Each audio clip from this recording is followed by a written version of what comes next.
Selamat pagi dan selamat hari Sabat saya ucapkan kepada semua yang mengikuti perbaktian online pada Sabat ini.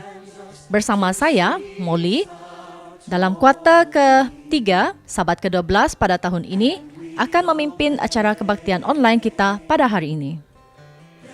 Sesi sekolah Sabat kita akan dimulakan dengan lagu puji-pujian yang akan dipimpin oleh saudari Zerantian. Kita akan mendengar berita mission yang akan disampaikan oleh saudari Sonia Jimmy.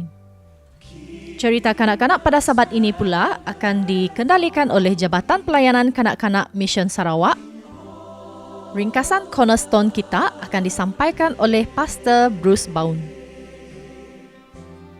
Pelajaran sekolah Sabat kita pula akan disampaikan oleh Pastor Bruce Bound.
Tajuk berita mission kita pada Sabat ini ialah dua lelaki melawan satu Tuhan.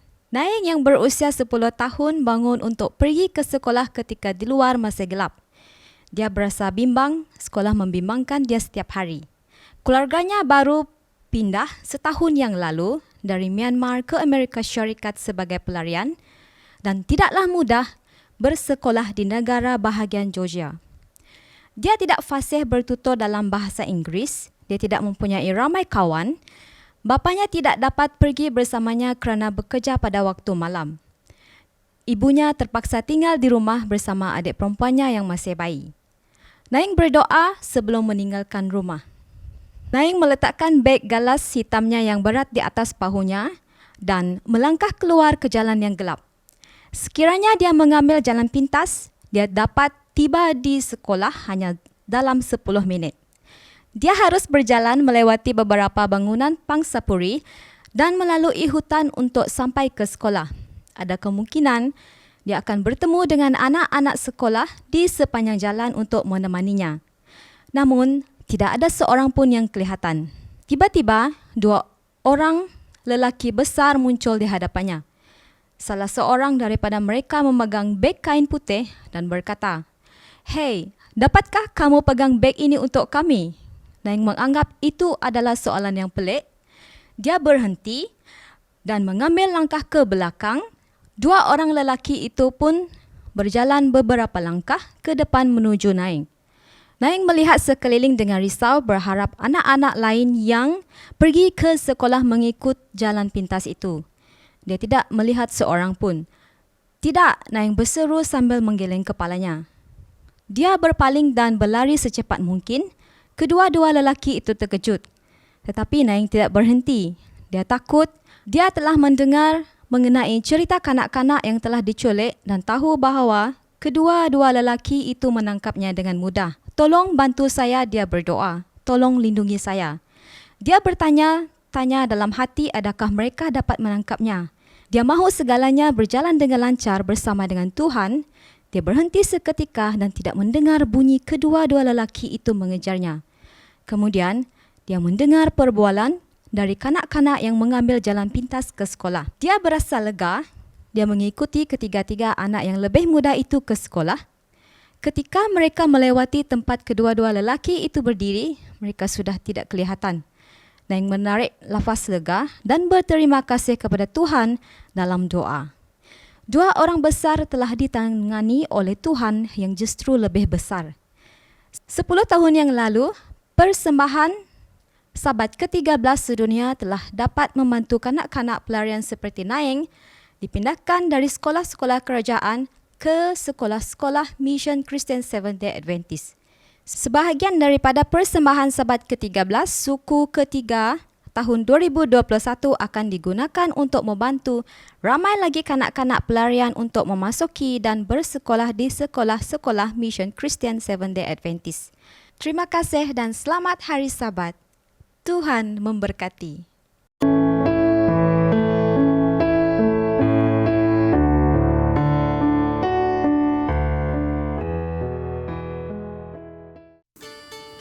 Selamat pagi semua dan selamat Hari Sabat. Pada hari ini, Aunty Queen akan membimbing kita semua di dalam pelajaran Sabat yang ke-12. Sebelum kita bermula, mari kita berdoa dulu.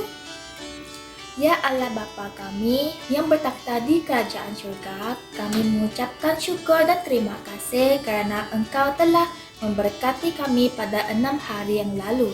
Dan pada hari ini kami dapat berkumpul bersama-sama untuk memuji dan memuliakan nama Engkau ya Tuhan. Berkatilah kami dengan Roh Kudus-Mu untuk belajar tentang firman-Mu ya Tuhan. Ampunkanlah segala kesalahan dosa kami dan lindungilah kami dari segala ancaman bahaya. Kami berdoa di dalam nama anak-Mu Yesus Kristus. Amin. Mari kita teruskan pelajaran kita pada hari ini. Jadi, kita dengarkan di dalam ayat hafalan kita. Ayat hafalan berbunyi, "Di rumah Bapakku terdapat banyak tempat tinggal. Jika tidak demikian, tentu aku mengatakannya kepadamu. Sebab aku pergi ke situ untuk menyediakan tempat bagimu." Di dalam Yohanes 14 ayat 2. Tajuk cerita kita pada hari ini ialah Akhirnya Diselamatkan. Kita akan mendengar tentang kisah seorang lelaki yang di dalam masalah. Lelaki ini, dia berjalan dengan kelam kabut. Dia berjalan dengan tidak tentu arah. Kemudian dia pun melihat ke belakang. Dan dia melihat ke belakang, adakah terdapat tentera yang masih mengejarnya. Tetapi dia tahu bahawa akan ada seseorang yang datang untuk pergi mengejar dia. Dia pun melihat ke depan. Dia melihat ke depan dan dia mencuba untuk berlari lagi, dan dia berlari dengan lebih kencang. Sudah tidak jauh lagi dari situ, dia tahu bahawa terdapat sebuah kota yang bernama Kota Sikhem. Kota ini di mana orang katakan sebagai kota perlindungan. Sambil dia menuju turun ke bawah untuk pergi ke kota tersebut, dia melihat juga di sepanjang jalan terdapat beberapa orang yang menunjukkan jalan kepadanya, dan orang itu mengatakan kepada dia, tempat perlindungan, tempat perlindungan. Jadi, akhirnya di sini dia berfikir, adakah dia dapat lolos? Adakah dia berjaya untuk berlari ke kota tersebut? Di sini kita akan mendengar kenapa dia tiba-tiba berlari dan kenapa tentera pergi kejar dia. Mari kita dengarkan tentang cerita dia yang awalnya. Di sini lelaki itu dia tidak bermaksud untuk menyakiti tetangganya. Tetapi semasa dia memotong kayu, kapaknya telah mengenai wajah tetangganya dan akhirnya tetangga itu mati. Jadi dia telah membunuh seseorang dengan tidak sengaja. Dia tahu bahawa itu adalah satu kecelakaan yang tidak sengaja. Dia tidak berniat untuk pergi membunuh tetangga dia kerana kapaknya tiba-tiba jatuh huyung terus terkena dengan wajah tetangganya. Jadi di sini keluarga tetangganya itu dia ingin datang menemuinya kerana bagi mereka nyawa haruslah digantikan dengan nyawa. Jadi, oleh sebab itu, lelaki itu dia pun pergi berlari. Dia berlari kerana dia ingin pergi ke kota perlindungan, iaitu kota Sikhem. Jadi, di situ dia pun berfikir jika dia dapat tiba di kota tersebut, dia mesti akan aman.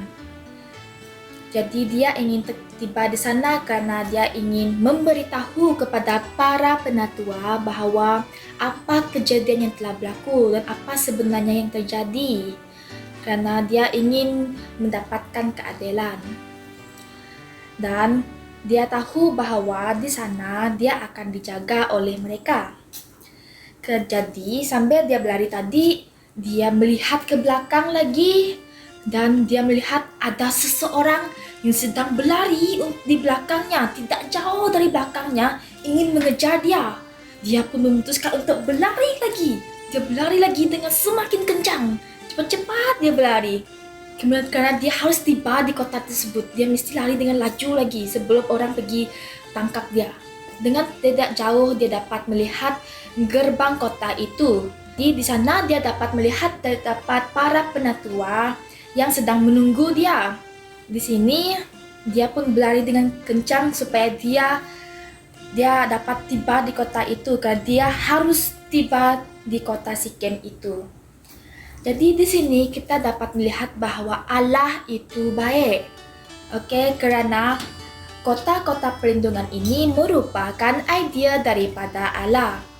Jadi kerana dia mengetahui bahawa kadangkala orang dituntut oleh sesuatu yang tidak dia lakukan, iaitu terkadang ada orang yang membuat masalah tetapi itu bukan kesalahan dia. Dia macam berada di situasi yang tidak sengaja, seperti situasi lelaki itu tadi. Oleh sebab itu, Allah pun mengatakan kepada Musa. Allah mengatakan kepada Musa untuk membuat kota-kota di mana orang-orang dapat berlari untuk mendapatkan keamanan dan akan mendapatkan pengadilan yang adil. Kota itu hanya dijaga oleh orang penatua, dan orang yang tinggal di sana adalah orang yang dalam masalah, dan orang yang berada di sana mereka akan diselamatkan. Tetapi jika mereka keluar dari tembok kota itu, mereka akan ditangkap. Mereka akan ditangkap dan disakiti. Oleh sebab itu, ada orang yang akan tinggal di kota itu untuk seumur hidupnya ataupun untuk sepanjang hayatnya supaya dia dapat hidup aman. Jadi cerita ini sama seperti situasi kita di mana kita juga memerlukan tempat perlindungan sekarang. Oke. Dan kita tahu bahwa Allah juga telah menyediakan tempat perlindungan untuk kita. Jadi mesej kita pada hari ini ialah gereja adalah tempat perlindungan di mana kita dapat berbakti bersama-sama. Mari kita ulangi ayat hafalan kita pada hari ini, yaitu di rumah Bapakku banyak tempat tinggal. Jika tidak demikian, tentu aku akan mengatakannya kepadamu. Sebab aku pergi ke situ untuk menyediakan tempat bagimu. Di dalam Yohanes 14 ayat 2. Bye.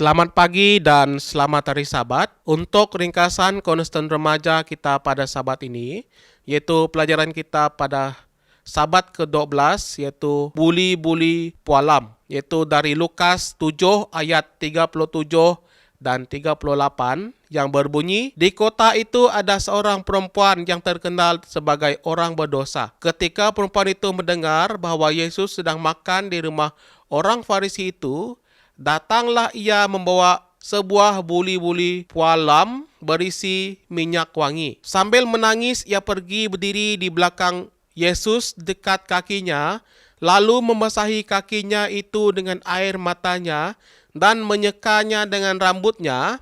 Kemudian ia mencium kakinya dan meminyaki dengan minyak wangi itu. Saudara dan saudari di dalam Yesus Kristus, di dalam buku tulisan Ellen G. White, itu buku Kerinduan Segala Zaman, muka surat 564 mengatakan, Kristus bergembira melihat kerinduan Maria yang sungguh-sungguh hendak melakukan kehendaknya kepada Tuhan. Ia menerima kelimpahan kasih murni yang tidak dipahami dan yang tidak mahu dimengerti oleh murid-muridnya. Kerinduan yang ada pada Maria untuk melakukan pelayanan itu bagi Tuhannya lebih bernilai bagi Kristus daripada segala minyak yang berharga di dunia ini. Kerana hal itu menyatakan penghargaannya akan penebus dunia. Kasih Kristuslah yang menggerakkan dia. Keistimewaan tabiat Kristus yang tiada taranya memenuhi hatinya. Minyak itu melambangkan hati si pemberi. Itulah penyataan kasih secara lahir yang bersumber dari aliran surgawi sampai meluap. Ditahukah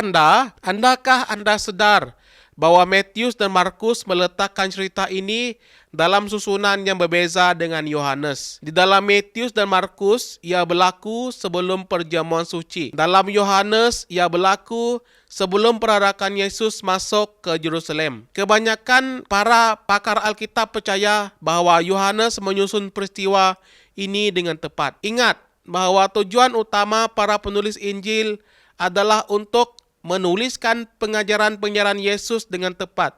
Tidak semestinya untuk kronologi yang tepat tentang hidupnya. Pakar-pakar Alkitab menyimpulkan sebab kenapa Matius dan Markus meletakkan peristiwa ini sebelum perjamuan suci adalah untuk menunjukkan perbezaan yang kontras di antara penyembahan Maria dan pengkhianatan Yudas. Dan dalam kedua-dua Matius dan Markus, penghujung cerita ini adalah persetujuan Yudas untuk mengkhianati Yesus. Dan pada pandangan lain pula, yaitu buku tulisan Ellen G. White, Kerinduan Segala Zaman, muka surat 568, bila pada pandangan mata manusia, perkaranya kelihatan tanpa harapan. Kristus melihat dalam Maria kesanggupan bagi kebaikan. Sampai di sini saja ringkasan Konsisten Remaja kita pada Sabat ini. Semoga kita berjumpa lagi dan Tuhan memberkati. Selamat pagi dan selamat hari Sabat. Sabat ini merupakan Sabat ke-12, kuarter ketiga 2021. Untuk ringkasan sekolah Sabat kita pada pagi ini bertajuk Nabi yang Gelisah. Sebelum kita memulakan pelajaran kita pada pagi ini, saya akan pimpin kita dalam doa. Mari kita berdoa. Bapa kami yang bertakhta di kerajaan syurga, terima kasih atas kesempatan ini. Kami dapat belajar melalui pelajaran sekolah sahabat pada pagi ini. Biarlah pimpinan Roh Kudus menyertai kami dan kami dapat memahami dan belajar mengenai pelajaran kami pada hari ini. Kami serahkan doa ini ke dalam tangan anak-Mu Kristus yang menjadi selamat serta penebus semua kami. Amin. Kita akan memulakan dengan ayat hafalan kita pada pagi ini, Yunus 4 ayat 11 yang berbunyi, bagaimana tidak aku akan sayang kepada Niniwe, kota yang besar itu, yang berpenduduk lebih dari 120.000 orang, yang semuanya tidak tahu membezakan tangan kanan dari tangan kiri, dengan ternaknya yang banyak. Pendahuluan, tidak mungkin untuk sepenuhnya beristirahat di dalam Kristus jika Anda tahu melakukan sesuatu yang bertentangan dengan kehendaknya. Nabi Yunus silih berganti tenang dan gelisah. Dia menikmati istirahat di dalam Tuhan sampai dia dipanggil untuk berkhotbah kepada musuh-musuhnya. Dia tidak menemukan istirahat dengan melarikan diri, tetapi jurang yang dalam. Begitu dia memenuhi misinya, dia masih tidak dapat menemukan istirahat. Bahkan marah ketika tanaman yang tidak penting menjadi layu. Apakah akhirnya Yunus menemukan istirahat? Pada minggu ini kita akan belajar, melihat dan mengetahui Yunus, apa yang kita dapat pelajari dari kegelisahan dan ketidaktentraman yang dirasakan. Pada pagi ini kita akan belajar 5 topik yang kita akan bincangkan. Topik yang pertama adalah melarikan diri dengan gelisah.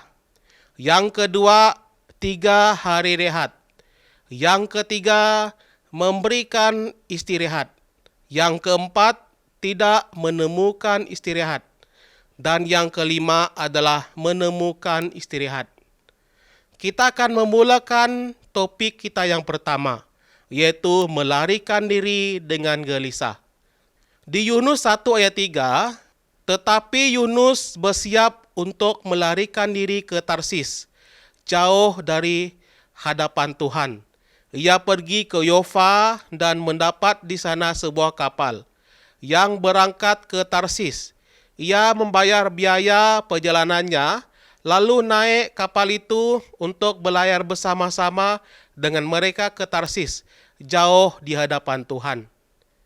Kita tahu bahwa Yunus tinggal di Gad Hefar. Dia adalah seorang nabi yang berhasil untuk pemerintahan Yerobeam II, yaitu di 2 Raja-Raja 14 ayat 25. Dia mengenal Tuhan dan beristirahat di dalam Tuhan. Tuhan memintanya untuk menyampaikan perkabaran ke Niniwe.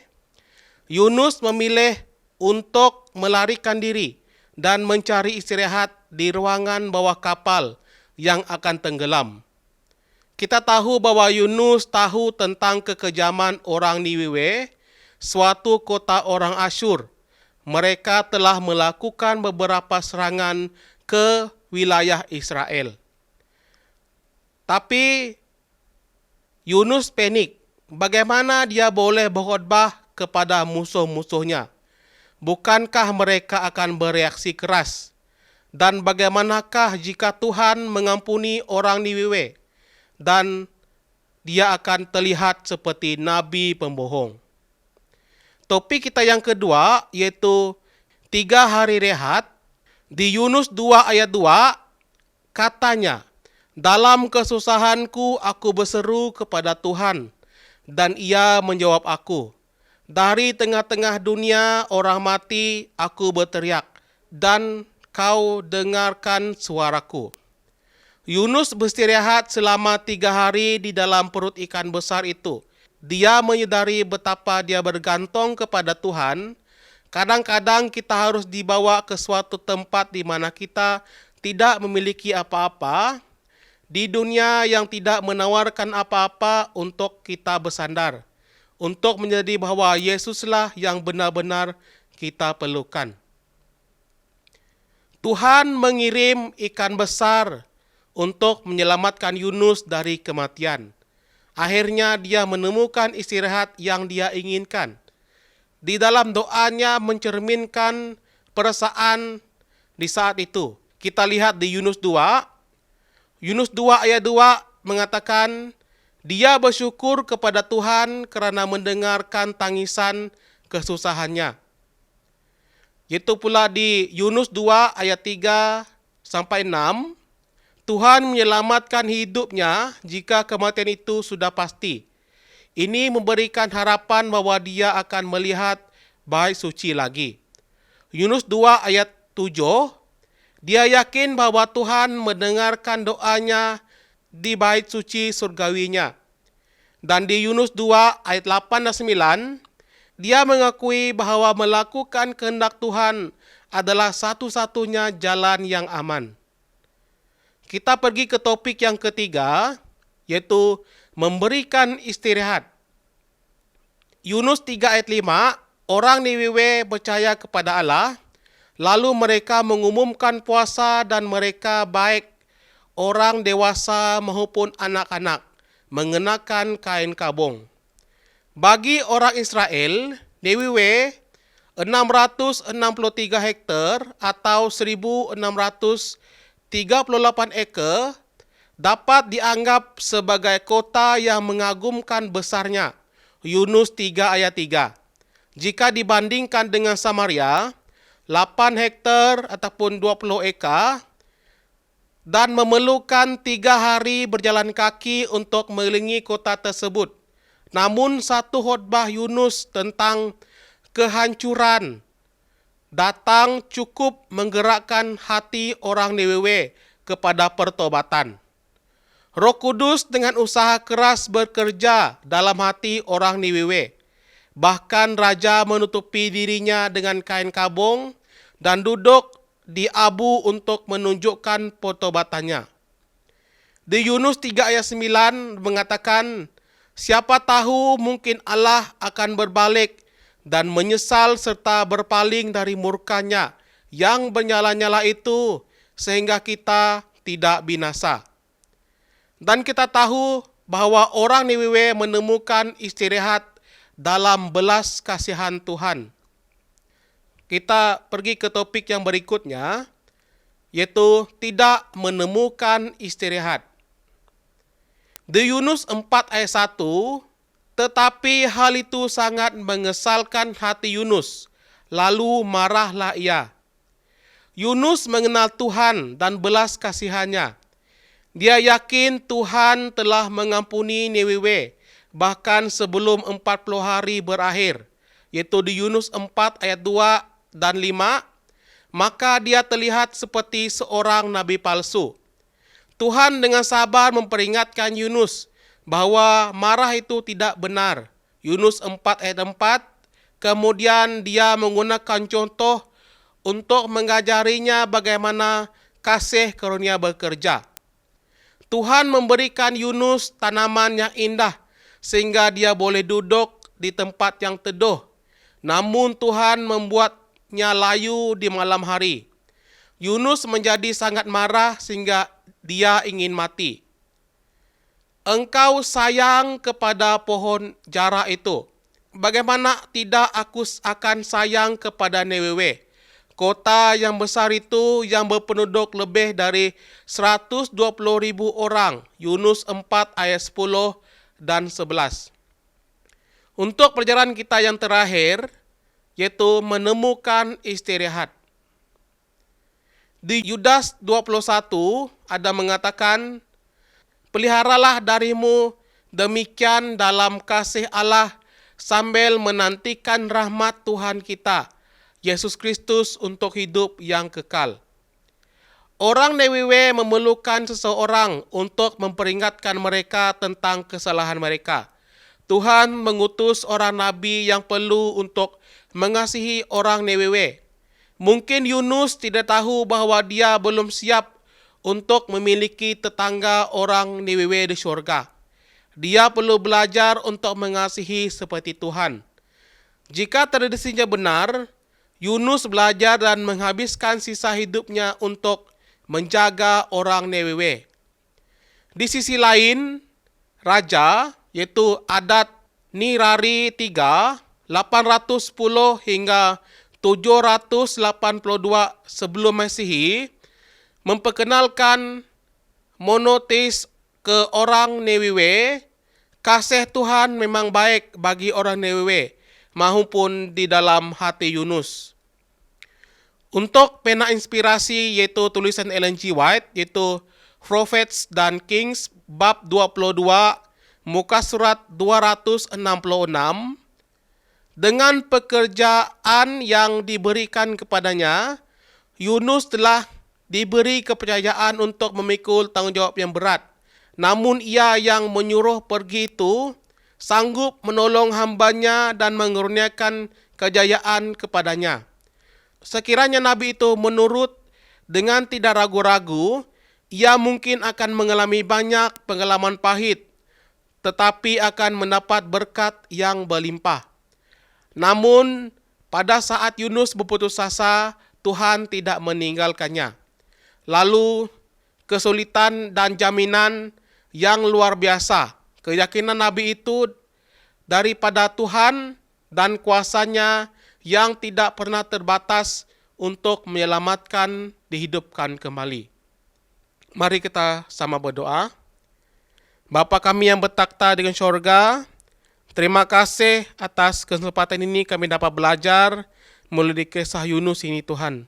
Biarlah dengan kisah ini kami dapat diangkat, ditinggikan dengan belajar dari mana kesilapan yang dilakukan oleh Yunus Tuhan. Biarlah kami terus percaya bahwa Engkau sentiasa menyertai kami walaupun apa yang terjadi kepada kami Tuhan. Dan kami serahkan doa ini ke dalam tangan anak-Mu Kristus yang selamat tetap penebus semua kami. Amin. Sampai di sini saja ringkasan sekolah sahabat kita pada pagi ini. Semoga kita berjumpa lagi dan Tuhan memberkati.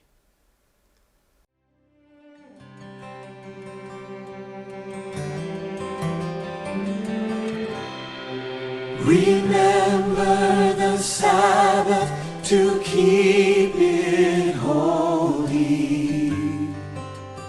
Honor the day that our Lord commands us to cease our toiling, and we obey,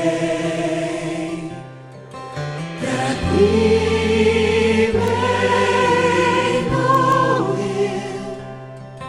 and learn His patient ways, keeping the Sabbath holy in all our days.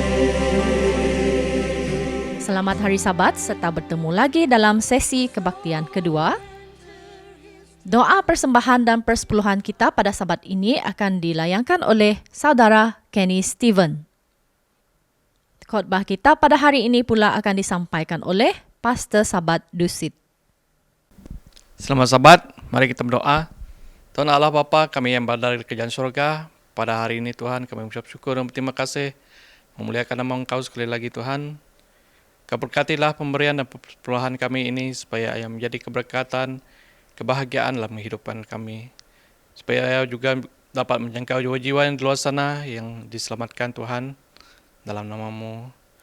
Kau lancarkanlah segala perjalanan kami di dunia ini dan seharian kami juga Tuhan. Kami tidak minta lebih karena Engkau lebih mengetahui. Kami serahkan doa ini dalam nama Yesus menjadi juru selamat kami. Amin. Shalom dan selamat hari Sabat kepada semua saudara yang diberkati di dalam kasih Tuhan Yesus Kristus. Terima kasih kepada saudara semua, walaupun di mana Anda berada pada saat ini, karena tetap setia bersama dengan kami dari Hope Media Sarawak untuk mendengar dan belajar firman Tuhan pada hari Sabat ini.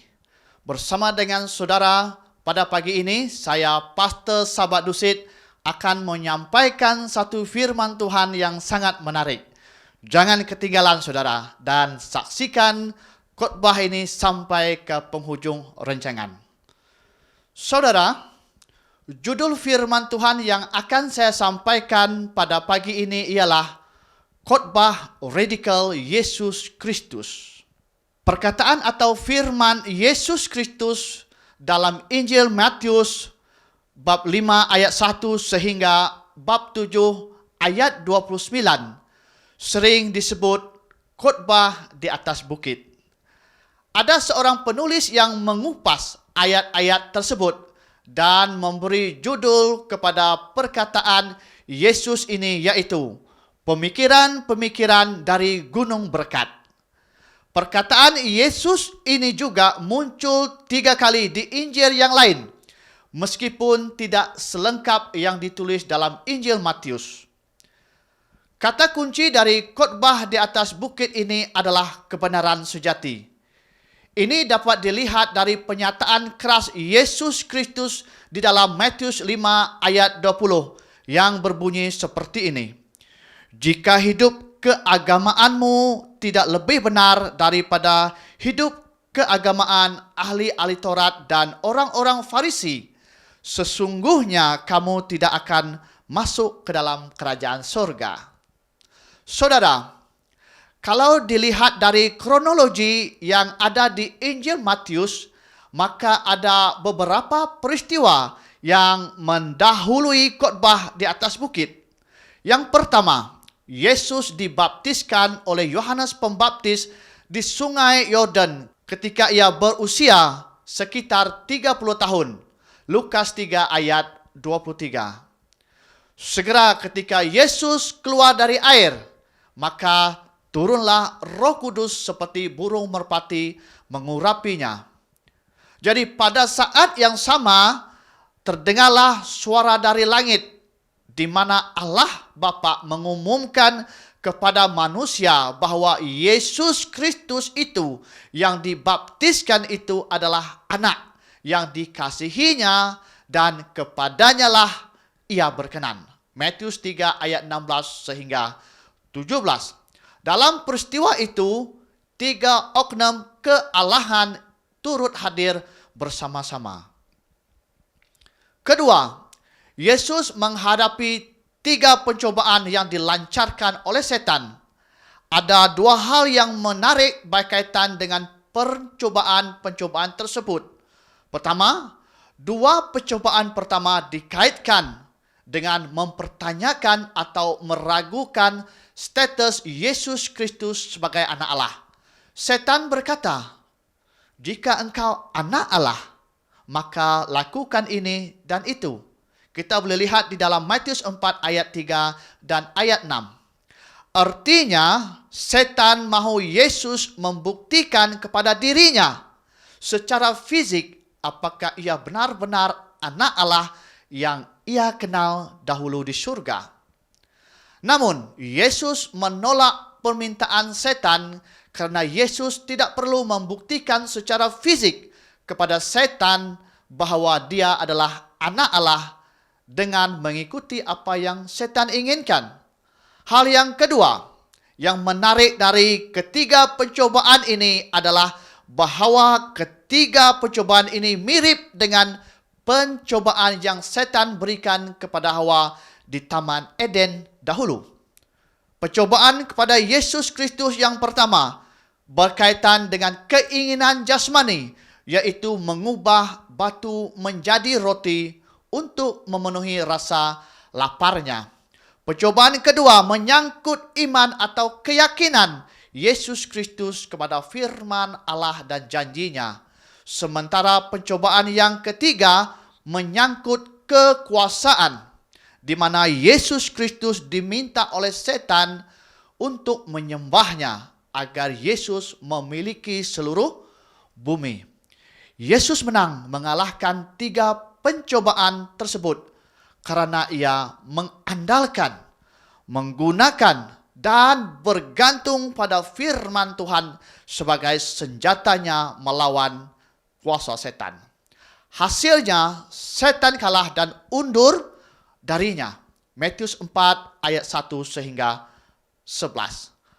hal yang penting dari kisah Yesus dicobai oleh setan adalah Yesus sentiasa menjawab setan dengan dua perkataan penting, yaitu ada tertulis.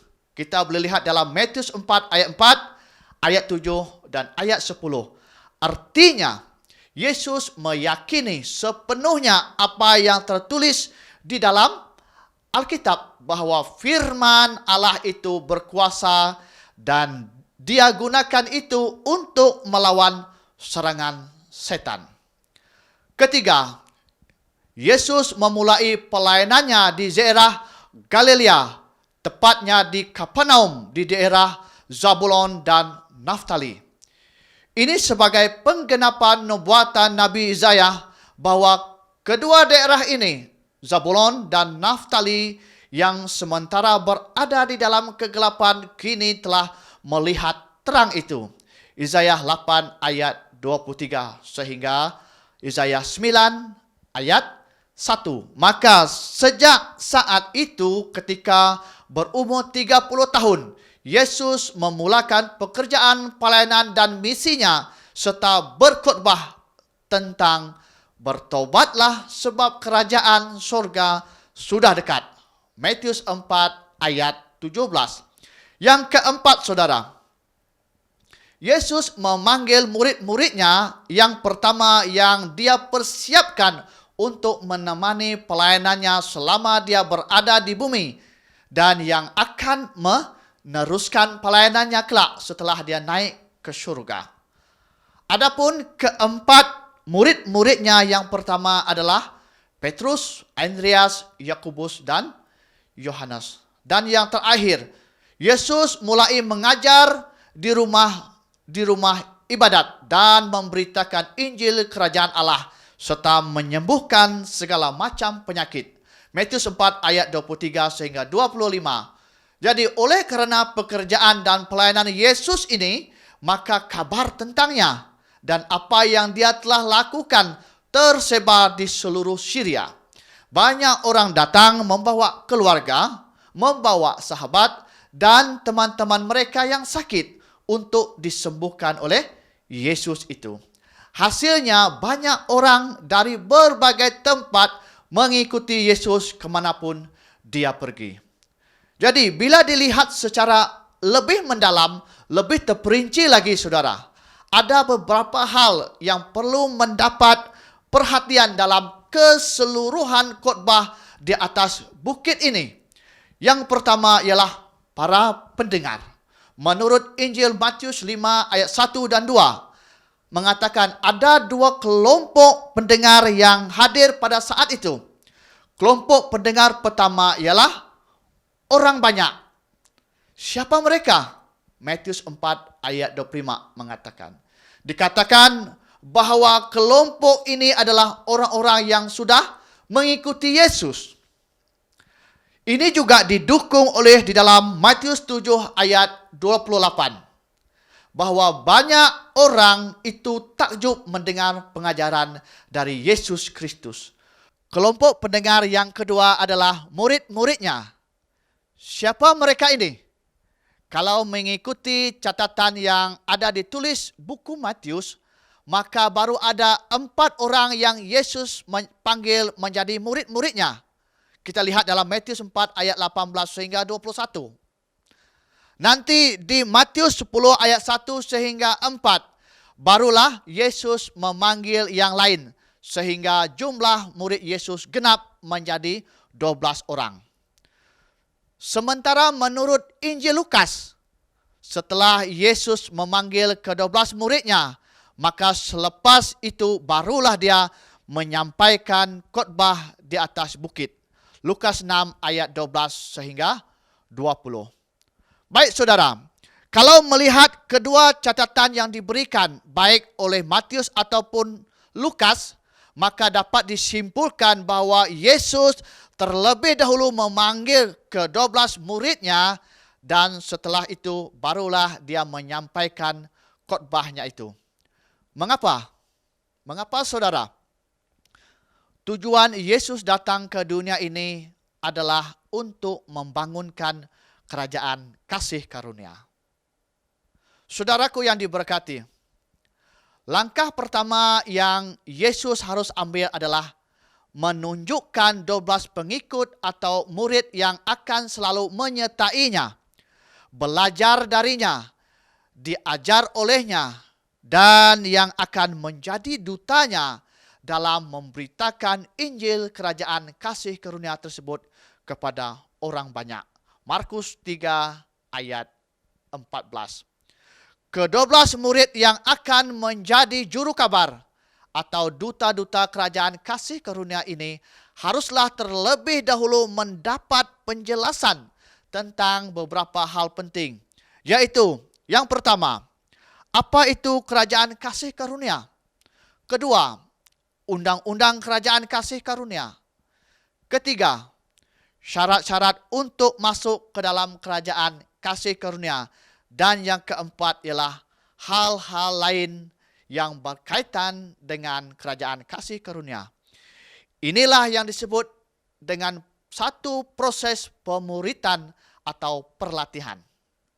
Dengan kata lain, di satu sisi, khotbah di atas bukit adalah penyataan pertama kali oleh Yesus itu sendiri bahwa dialah Raja dalam kerajaan kasih karunia itu.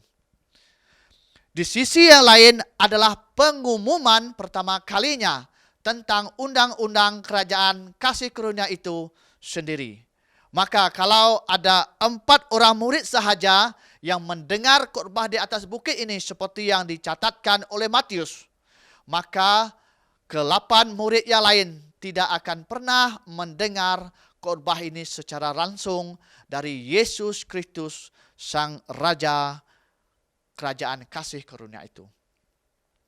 Saudara, padahal pekabarannya sangat begitu penting dan mendasar bagi berdirinya kerajaan kasih karunia itu. Karena tidak pernah mendengar langsung dari Sang Raja, maka 8 murid yang sisa tidak akan pernah tahu dan mengerti dengan benar prinsip-prinsip kerajaan kasih karunia. Padahal mereka akan menjadi warga di dalamnya dan mengambil bahagian menjadi juru kabar atau duta kerajaan kasih karunia itu. Hal kedua yang perlu dimengertikan di dalam khotbah di atas bukit ini adalah tujuan khotbah tersebut. Seperti yang disampaikan sebelumnya, 2 hal yang Yesus hendak sampaikan melalui khotbah tersebut adalah, yang pertama, saudara, sementara Yesus sedang mengumumkan kedatangan kerajaan kasih karunia, dia menyatakan bahwa yang menjadi raja di dalam kerajaan kasih karunia itu adalah dia sendiri, Yesus Kristus itu sendiri. Kedua, oleh kerana Yesus adalah raja dalam kerajaan kasih karunia tersebut, maka dia berhak menyatakan undang-undang yang digunakan di dalam kerajaan kasih karunia tersebut. Yesus juga menyatakan bagaimana caranya untuk masuk ke dalam dan menjadi warga negara kerajaan kasih karunia itu. Ketiga, kalau memperhatikan keseluruhan isi khotbah di atas bukit tersebut, maka didapati banyak hal-hal yang sangat berbeda dengan apa yang dimengertikan oleh bangsa Yahudi itu tentang kebenaran Alkitab, yaitu Perjanjian Lama. Perbezaan ini adalah hasil pengajaran dan interpretasi guru-guru agama, ahli-ahli Taurat, dan orang-orang Farisi pada masa itu. Yesus lebih tertarik kepada moral life dan bukannya hidup jasmani dari orang-orang Kristen. Itu sebabnya Yesus menekankan di dalam Matius 5 ayat 20 bahwa jika hidup keagamaanmu tidak lebih benar daripada hidup keagamaan ahli-ahli Taurat dan orang-orang Farisi, sesungguhnya kamu tidak akan masuk ke dalam kerajaan surga. Saudara, dengan kata lain, Yesus sedang memberikan suatu standar rohani bagi semua pengikutnya bahwa kerohanian dan moral mereka harus melebihi kerohanian dan moral ahli-ahli Taurat dan orang-orang Farisi agar dapat masuk ke dalam kerajaan kasih karunia dan menjadi warganya. Ini dapat dibandingkan dengan perkataan Yesus di dalam Matius 25 ayat 31 sehingga 46 yang menyinggung tentang kehidupan ahli-ahli Taurat dan orang-orang Farisi, di mana mereka mengkhotbahkan kebenaran dengan begitu baik, tetapi tidak ada praktik nyata dari kebenaran yang mereka ajarkan dalam hidup mereka secara pribadi. Mereka tidak mempedulikan kepada orang yang lapar dan haus, orang asing yang tidak mempunyai tempat tinggal. Mereka tidak mempedulikan orang yang telanjang. Mereka tidak mempedulikan orang yang sakit dan tidak melawati orang yang di dalam penjara. Jadi sementara Yesus Kristus menyatakan bahawa jika pengikut-pengikutnya melakukan perbuatan-perbuatan baik kepada orang seperti yang disebutkan tadi, yaitu menolong orang yang lapar dan haus, menolong orang yang telanjang, orang yang di dalam penjara, mempedulikan orang yang asing, orang yang sakit, secara tidak langsungnya para pengikutnya sedang melakukannya untuk Yesus. Ayat 40. Lebih tegas lagi, Yesus mengecam ahli-ahli Taurat dan orang-orang Farisi dan menyebut mereka sebagai orang-orang munafik. Matius 23. Jadi di dalam pendahuluan pengajarannya ini, Yesus berkata di dalam ayat 3, sebab itu turutilah dan lakukanlah segala sesuatu yang mereka ajarkan kepadamu. Tetapi janganlah kamu turuti perbuatan-perbuatan mereka, kerana mereka mengajarkan tetapi tidak melakukannya. Saudara, ada banyak contoh lain yang Yesus sampaikan untuk menegur kemunafikan hidup keagamaan para pemimpin rohani bangsa Israel tersebut. Di antaranya ialah yang pertama dalam Matius 6 ayat 5. Berdoa seperti orang munafik di pinggir-pinggir jalan dan di tempat-tempat terbuka. Kedua, berpuasa seperti orang munafik dengan mengubah air muka mereka sehingga orang tidak tahu bahawa mereka sedang berpuasa. Matius 6 ayat 16. Dan ketiga, cara memelihara hari Sabat, di mana para pemimpin agama ini menolak ketika Yesus menyembuhkan orang pada hari Sabat. Padahal kalau ternak mereka jatuh ke dalam lubang pada hari Sabat, maka mereka akan mengeluarkannya karena ternak itu adalah harta mereka. Kita boleh lihat dalam Matius 12 ayat 11 dan ayat 12. Itu sebabnya apa yang Yesus sampaikan dalam khotbah di atas bukit menjadi khotbah yang radikal bagi pengertian banyak orang, khususnya bagi bangsa dan para pemimpin agama Yahudi pada masa itu. Pertanyaan kepada kita hari ini, saudara, apakah Yesus sedang menyampaikan undang-undang yang baru? Jawapannya adalah tidak. Yesus tidak sedang menyampaikan undang-undang yang baru untuk menggantikan undang-undang di dalam perjanjian lama. Tetapi dia sedang memberikan pengertian yang baru atau yang sebenarnya atas undang-undang yang dia berikan sendiri kepada Musa di Gunung Sinai. Keluaran 19. Apa buktinya? Apa buktinya, saudara? Dengan jelas Yesus menyampaikan bahwa tujuan kedatangannya ke dunia ini bukan untuk meniadakan hukum Taurat atau kitab para nabi, melainkan untuk menggenapinya. Matius 5 ayat 17. Saudara, Yesus melakukan apa yang dituntut oleh hukum perjanjian lama, tapi dengan pengertian yang sesungguhnya, karena dialah yang membuat dan memberikan hukum itu kepada Musa dan bangsa Israel di Gunung Sinai. Amin. Luar biasa sekali, saudara. Selama ini, para pemimpin agama Yahudi telah salah menafsirkan undang-undang yang ada di dalam perjanjian lama. Mereka menafsirkan menurut pengertian mereka sendiri bahkan mereka menambahi apa yang tidak tertulis dan mengurangi apa yang tertulis dengan keinginan hati mereka sendiri. Inilah yang menjadi konflik di antara para pemimpin agama Yahudi dengan Yesus Kristus pada masa itu. Pengertian para pemimpin agama dengan pengertian Yesus terhadap kebenaran di dalam Perjanjian Lama sangat jauh berbeza. Mereka mengartikannya sesuai dengan hikmat manusia itu sendiri, manakala Yesus mengartikannya dengan hikmat surgawi. Firman Tuhan di dalam 2 Petrus 1 ayat 20 dan ayat 21 mengatakan kepada kita, yang terutama harus kamu ketahui ialah bahwa nubuatan-nubuatan dalam kitab suci tidak boleh ditafsirkan menurut kehendak sendiri. Sebab tidak pernah nubuatan dihasilkan oleh kehendak manusia, tetapi oleh dorongan Roh Kudus, orang-orang berbicara atas nama Allah. Saudara yang diberkati Tuhan Yesus Kristus pada pagi ini, kesimpulan pelajaran kita hari ini, khotbah di atas bukit disebut radikal, bukan kerana baru atau bertentangan dengan kebenaran Alkitab Perjanjian Lama, tetapi kerana memiliki pengertian dan penerapan yang berbeza dari apa yang dimengertikan oleh bangsa Yahudi dan para pemimpin agama pada zaman itu.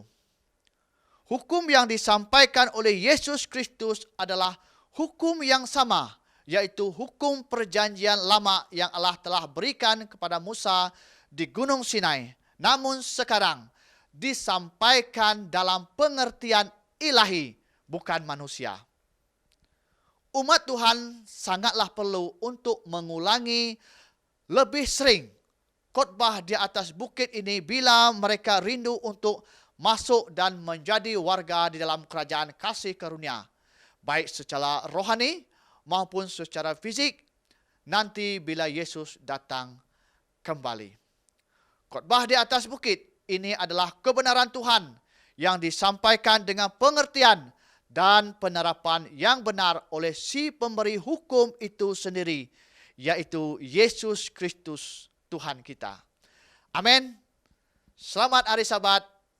Kiranya Tuhan memberkati kita semua.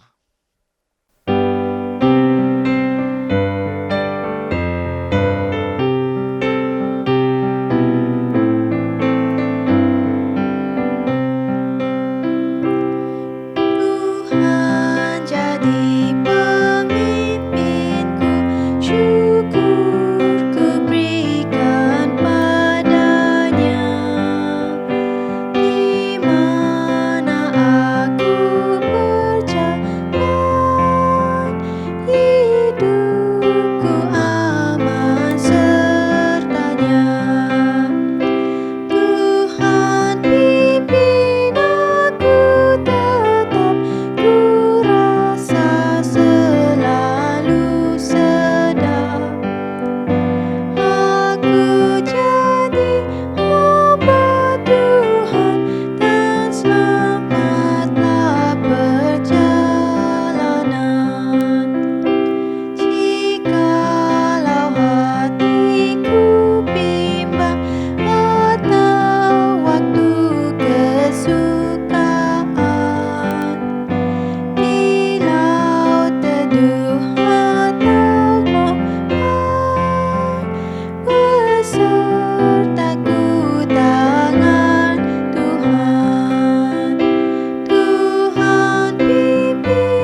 Mari kita berdoa. Maha besar Tuhan kami yang bertakhta di surga, Allah yang selayaknya kami sembah, kami puji. Pada hari Sabat yang suci, yang kudus ini, kami sangat bersyukur ya Tuhan, karena kami dapat belajar dan merenungkan firman Tuhan yang begitu mengangkat jiwa kami. Kiranya firman Tuhan memberi kekuatan, menjadi satu inspirasi supaya kami juga dapat menghidupkan firman Tuhan itu di dalam kehidupan kami. Terima kasih ya Tuhan, terima kasih Yesus di atas kemurahan, di atas berkat penjagaan Tuhan kepada kami sepanjang hari ini. Inilah doa kami Tuhan. Dalam nama Yesus kami sudah berdoa. Amin. Terima kasih kepada Anda yang telah mengikuti kebaktian online kita pada hari ini. Semoga mesej yang telah disampaikan dapat memberi manfaat dan mendorong pembangunan rohani setiap kita yang mendengar. Semoga kita bertemu lagi pada lain waktu. Semoga Tuhan memberkati.